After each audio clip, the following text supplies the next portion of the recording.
ก็ในเลอันซื้อเฮาโยกี่ในเนาะอ๋อปารมีอ่อนซื้อกองมูจงจันนั้นอ่อนเฮามาเผาตีตังมันเนาะเผาอ่องตีมันเนาะถึงที่มาเฮ็ดเด้ๆในก็กะใจเฮานี่มันจำยำอยู่มนจอมมาอายงกรรมกงน่ะอายงกรรมกงนั้นเป็นจังคือในมันเป็นตาเฮาก็เฮาไข่ตุ้ยอันหังลีหังเล่าก็เฮาตุ้ยนั่นน่ะหูเฮาไข่ถ่อมมันก็เฮาถ่อมเอาใจเฮามืดเอาใจเฮาสู้นั่นน่ะเนาะเฮาไข่ตุ้ยมีนะก็เฮาก็ตุ้ยเฮาไข่ถ่อมมีนะก็ถ่อมเฮาไข่นมมีนะก็นมเฮาไข่กินมีนะก็เฮากินเฮาไข่ที่เตอมีนะก็ที่เตออันนี้ห้องว่ากรรมกุลนั่นเนาะเนาะกรรมกุลน่ะนั่นเป็นกรรมกุลเฮ็ดให้ใจเฮามวลมันใจนั่นมวลมันจอมตามวลมันจอมหูมวลจอมคุณหนังมวลมันจอมศพมวลมันจอมโตใจอันนี้เฮายามมืดมาจังไหนตั้งสำสลายเอาลูกถึงดีว่าเฮามาเข้าในปังตลายเอาเนี่ยซั่นเลยมาทิ้งตาหูคุณหนังศพโตใจไหนก็มันเป็นมิวทิ้งหยาบติแดงมันเหมือนจังหือล่ะเมียวป่ามันมืดอยู่ในน้ำปลาแตบอ่อนฮื้อปลามุงฮื้อจังได๋เขามืดอยู่นั่นน่ะมาตั้งโจเขาพวกอันยอบเอาเขามาไว้เหนือกองเนี่ยเขาอยู่เลยเต้นพับๆๆๆไปขึ้นเวียนเขานำกว่าจะเฮาโยกี่ก็เหมือนไหนอ่ะจะเฮานี่ก็มันยามอยู่มาจอมเอ่ออายงไผตาไผหูไผคุณหนังไผศพไผโตมันยามบึดมาจังได๋ตั้งหึงอะเอามันมาอยู่นิ่มๆเอาอยู่เนื้อสมถะอายงเอาอยู่เนื้อวิปัสสนาอายงไว้โตนิ่มใจนิ่มนั่นก็มันนิ่มหนึงเกียบกันมันขึ้นยอกเข้ากะขึ้นเนินนำอันเป็นกรรมกุลนั่นขึ้นก็กะเป็นหือเป็นเฮาหลวเอาสติทิ้งให้เอาลองป่องเสในส่วนเป็นมันเหอ๋อการวิปัสสนาบ่เฮ็ดมันสร้างออกม่วนป้นดอดไหลมันสร้างออกม่วนป้นดอดไหลแต่ที่ออกม่วนป้นแล้วเนี่ยมันก็มีการวิปัสสนาอันเหลียวก้อยสำการวิปัสสนาเนี่ยมันเป็นหังลาเนี่ยมันมีนำกัดเฮ็ดปันไหลตาเฮาวดเวียนเฮาอัปปราบริยเวทนียกรรมอันเฮาเฮ็ดมากรรมหุกรรมให้ฉะนั้นนี่ก็แห่งวิปัสสนาแห่งมรรคผลนี่มันเตียบขาดปัดปันเลยสำอึดเป็ดพักดูงอะไรปืดพันพักดูนิกป่านไหลนั้นก้อยมีการวิปัสสนาในอันเหลียวก้อยการต่างมิวเนี่ยมันเป็นไรเศร้าคือก็อย่างพุทธภาษากำนำเฮากะใส่พิษไว้ก็มีใส่พิษไว้จังหือเพราะว่าเฮาเฮ็ดการเสียชื่อเสียรองเฮาเฮ็ดการตั้งพิษเสียชื่อเสียรองเพราะว่าเฮาเฮ็ดพิษยาวเฮาขึ้นกับย้อนกันต่อต้องป่านเฮาถามว่าตั้งพิษเท่านั้นมันปีหายไหนมันหายเฮาก็เอาไตสัตว์อ่อนตัวหนึ่งเฮาก็ย้อนต้องป่านที่พระเป็นเจ้าเก่าคาเลยพิษมา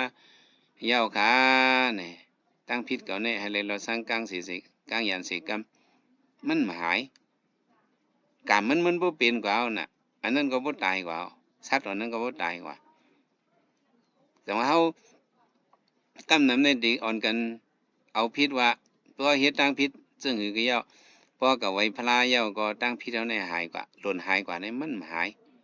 อันนี้พวกเฮาก็ยุ่มซึ่งนั้นเด้ฮะเหมือนกันถ้าเฮาเป็นภาษาต่างซื่อที่เหมือนซึ่งภาษาคริสต์เขาสั่งเขาเขาได้เพราะว่าเขายุ่มพิษไว้น่ะเพราะว่าเขายุ่มพิษให้เขาก็ย้อนต้องปานที่พระเขาก็ว่าพระเขากีบันหมดเนี่ยมันเกอะไรหรอกอันนั้นเขายุ่มพิษไว้กันน่ะพุทธภาษาเขาได้เลยต้องไว้ว่าอันเฮาเฮ็ดพิษไว้นั้นเฮาก็ย้อนต้องปั่นนี่ก็มันหายอันที่มาหายเลยเนี่ยมีการวิปัสสนาก็อยู่การวิปัสสนาในกุศลสะหันอันนั้นแห่งมรรคผลนี่ได้มันติดเตียบขาดเลยอัปปราบริยวิตนิยกรรมกรรมวันหลังอันเอาเฮ็ดสร้างหังปองมาอกุศลซะนั้นอันไล่ขอมไล่หยันซะนั้นกุศลไล่ขอไล่หยันซะอันนั้นน่ะมันติดเตียบขาดเป็นวงบนอันติดเตียบไหลในมันมีวิปัสสนาอันเดียวก็อยู่จังว่าเฮาเฮ็ดการ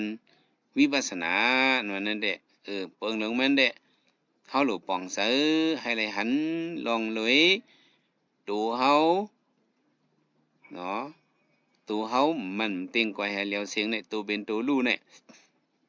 อย่างว่าเมื่อเจ้านั้นเฮาเจ้าว่าตัวอันหันให้ตัวอันบ่หันน่ะมี2มิ้วตัวอันหันได้เฮาหันเอาเสียๆเฮาด้วยผ่าตีนผ่ามือเฮาด้วยหางเฮาเนื้อมันจำจะได้เฮาหันตัวเฮาตัวหันตัวอันบ่หันเนี่ยมันเป็นเฉพาะตะลานั่นน่ะเฉพาะตะลาโรคบดีอันฮ้องว่ารูปะเนาะเฉพาะตัวเฮาอันไหนเฮาบ่ต้องหันมา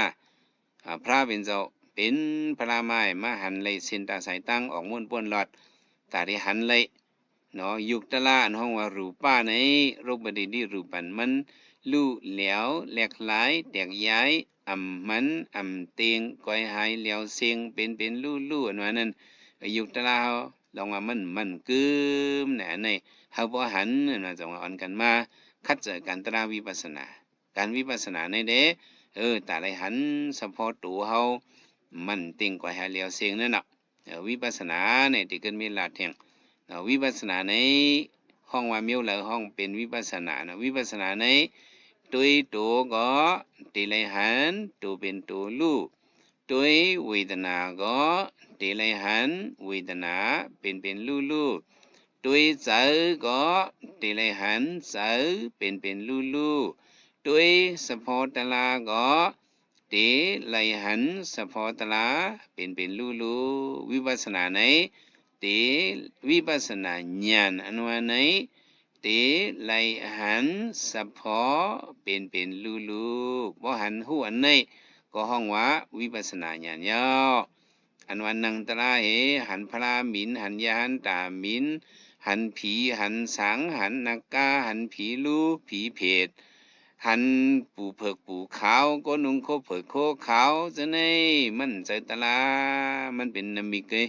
มันเป็นอัญญาเก่าธรรมันตะเรวะมันเป็นอัญญาเก่าตะลาก็อย่าไปใจซับอันนั้น